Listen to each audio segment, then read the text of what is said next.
In India, the image is everywhere: a queen charging into battle on horseback, a sword raised high, an infant tied to her back. She is remembered as a warrior goddess. Behind the statue is Manikarnika Tambe, a woman who governed through diplomacy and the law, and who spent years trying to avoid the very conflict that made her famous. When her husband, the Maharaja of Jhansi, died in 1853, he left an adopted son to inherit the throne. However, the British East India Company used a policy called the Doctrine of Lapse to ignore this succession and claim the territory for themselves. She spent years exhausting every legal and diplomatic channel available, only choosing to fight when the British left her with no other path to protect her home and her son's future. Lakshmibai hired an Australian lawyer to fight the annexation in British courts, and sent multiple detailed appeals to the Governor-General in a bid to prove her son was the rightful heir. While she waited for a legal ruling, the 1857 Sepoy Mutiny reached Jhansi. Rebel soldiers seized the local garrison and executed the British officers and civilians stationed in the town garden. Although British officials blamed the Rani for the massacre, historical accounts suggest the mutineers actually held her at gunpoint, extorting money and supplies from her palace under threat of death. She sent urgent letters to British commanders explaining that she had been a victim of the rebels and was governing Jhansi only because the British administration had fled. Her pleas were met with silence. By declaring her an enemy of the state without investigating her claims, the British administration forced a former loyalist to organize a defense of her city.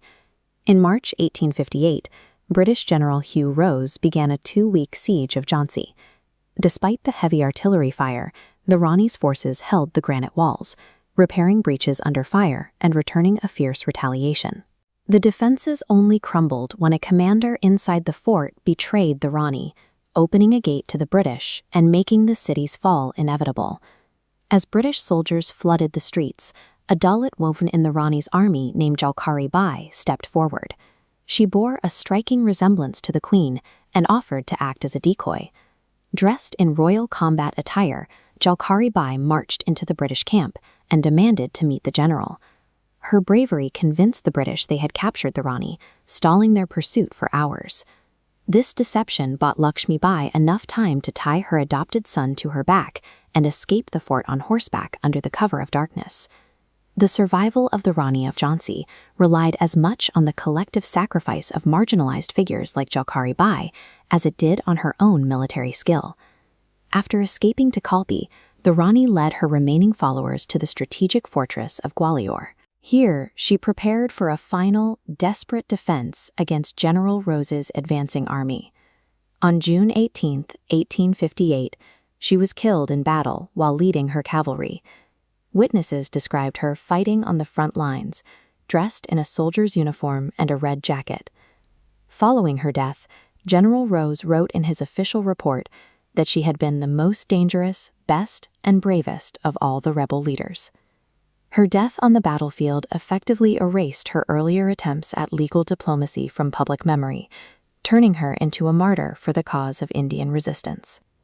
In 1943, her story provided the direct inspiration for a new movement of resistance during the struggle for Indian independence. Nationalist leader Subhash Chandra Bose utilized her legend to mobilize the population, making the decision to form an all-female combat unit within the Indian National Army.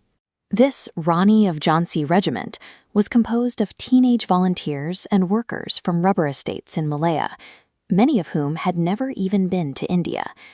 They trained in jungle warfare, rifle shooting, and bayonet charges.